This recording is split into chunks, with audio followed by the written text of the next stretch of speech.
Եթե այդպես կազմակերպված հեղաշրջման ծրագիր կար, ինչու՞ չհաջողվեց, պարոն Մանուկյան։ Դե ինքներդ էլ գիտեք, որ ստակոլոլները, ստի վարպետները որևէ լուրջ բան չէին անելու, պիտի էլի սուտը ստեղծեին եւ այդ սուտը ճշմարտության տեղ մատուցեին եւ որպեսզի ժողովրդի համար դա լիներ որպես ճշմարտություն, ուրեմն կարողացան այստեղից ընդդեղից վայ չէինք սպասում սրբազան, ես այդ վայրը հաճոցները լսում էի եւ ոմանց կողմից էլ նաեւ զարմանք, նրանք ովքեր ճանաչել են Բագրատ Սրբազանին, գիտեն նրա էությունը, գիտեն նրա մարդկային բարձր կերպարը եւ գիտեն, որ որևէ նենք բան կեր, որևէ նենքայլ նա չէր անի, ոչ իր ժողովրդի դեմ, ոչ իր երկրի, ոչ իր պետության, նա իհարկե հասկանում է, որ կործանվում է իր երկիրը, նա իհարկե ամեն ինչ կանի փրկելու համար, բայց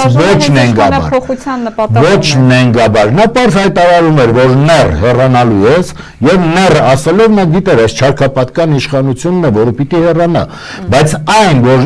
եթե հիշում եք, երբ հունիսի 12-ին նախորդ տարվա այդ նռնակները նետում էին մեզ վրա, այդ նռնակներից նաև լուրջ վնասվածքներ ստացողներ եղան, այդտեղ կային նաև մանկասայլակներ, Միացյալ Նահանգների դեսպանը չդատապարտեց այդ նետողներին եւ ընդամենը մեզ դատապարտեց, որ մենք հելել էինք մեր երկրի համար վերին, այսինքն ես հասկացա, որ դեմոկրատական արժեքներ գոյություն չունեն, ինչպես որ շարունակության մեջ մենք տեսանք, թե ինչպես են համագործակցում բռնապետի հետ, թույլ են տալիս բռնապետին ռազմական ուժ կիրառելով հարցեր լուծել, ինչ ժողովրդավարություն, ինչ ինքնավարություն, դրանք բոլորը սուտ կեղծ խոսքեր էին եւ այդ նույն Ֆրանսիան, որը ժպիտով, չգիտեմ ինչերով է ժողովրդի սիրտը շահել էր, համար առաջի թշնամիներից մեկը դարձավ։ Ինձ համար, մեզ համար, բոլոր նրանց համար, ովքեր հասկանում են, որ իրենից օտարեցին տարածքները։ Հետո չի տեսնում, որ այդ ջերմության արվարձանները, որ գրավել է, որևէ մեկը ձենանում են, իհարկե չէ։ Եվ այս բռնապետը, որը կա, որը բացահայտորեն իր երկրի իր ժողովրդի հանդեպել է,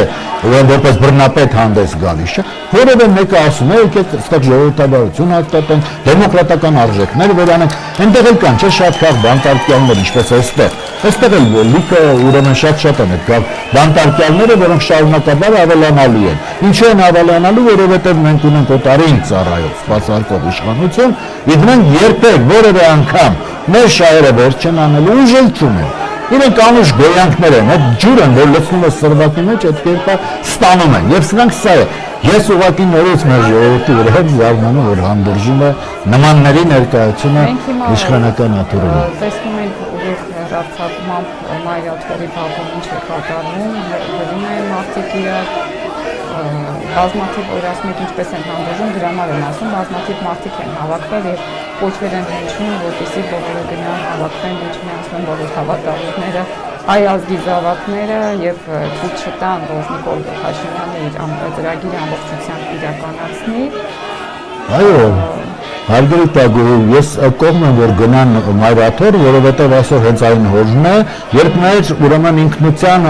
ճակատամարտն է, մենք հիմա ենք որոշում, որպես հայ ենք մնում, թե դառնում ենք ուրեմն թուրքի լամուկ կամ չգիտեմ ինչ, հիմա դա է որոշվում, և եթե թուրքի Էրդողանի ետիմները այստեղ կարողանում են կազմակերպել այս գործընթացները, Մայրաթորի վրա արձակվել, և մենք սովորական, այսպես նստենք, թինք ընտված տեսնենք, ինչ է կատարում, որպես ֆիլմ դիտենք, մենք վերանում ենք, և լավ է, որ կա պայքար, լավ է, որ ժողովուրդը ոտքի է ելնում և ես շատ ուզում եմ, որ այո նաև աշխարհը տեսնի, որ մենք մեր ինքնությանը տեր ենք, որտեղ հիմա մենք ծաղրանքի մեջ ենք, չէ, նրանք տեսան, չէ, որ մենք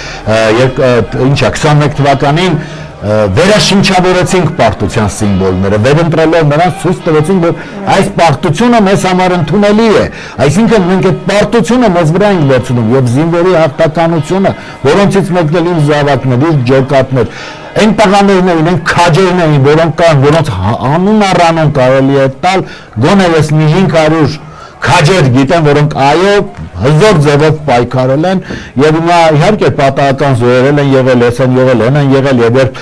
մարդիկ կային ասում էին հերոսները, այդպես չի, կամ գերիներին ասում էին, երբ որ գալիս էին հերոսները վերադարձան, չէ, այդպես չի, մի խառնեք։ Հերոսները նրանք էին, ովքեր մինչև վերջ պայքարում էին, պայքար էին մղում աննահանջ։ Իմ տղայի ընկերները երբեք կան հարգելի տագուհի, եւ որ խոսում էին, երբ նահանջի կարիք էր եղել եւ Վաչագանին էլ ասել են, տես ոնց է սասկանում, նահանջենք ասել է դուք գնացեք։ եւ իր հետ թողել է միայն նրանց, ովքեր ժամկետայիններ չեն, այսինքն 18-19 տարեկաններին նույնպես այդ է ուղարկել եւ թողել է միայն նրանց, ովքեր կամավորներ են եղել եւ պատրաստ են եղել մարտերը խիզախաբար վարելու։ Ես հիմա ուրախ եմ գոնե որ ժողովուրդը պայքարի է դուրս գալիս է, ուրախ եմ դա հիմա մեր աչքի առաջ պատմության շատ առանցքային բախտորոշ շրջանն է հիմա եւ դա ցույց կտա մեզ մենք որպես ազգ մնալու ենք թե չենք մնալու։ Եվ այդ նույնը դրսից հետևում են հայերը կան թե չկան։ Եթե այսօր չի ասենք որոշ ժամանակ առաջ Անգլիայի արտգործնախարարը ելույթ է ունենում եւ իր տարածաշրջանի մասին խոսելով իր ելույթի մեջ չկա Հայաստան բառը, կա Ադրբեջան, կա Վրաստան, բայց ոչ Հայաստան հասկանում է որ նրանք մեզ արդեն չեն տեսնում որպես պետություն, որպես ազգ գոյություն չունենք։ Ես մի առիթով ասել եմ, երբ Մարկեսին կարդում եմ եւ այնտեղ հայի մասին ասում էր, այստեղ եկել էր մի հայ գնչու։ Այդ գնչու բառը այնպես է վիրավորել ինձ, ոնց թե գնչու։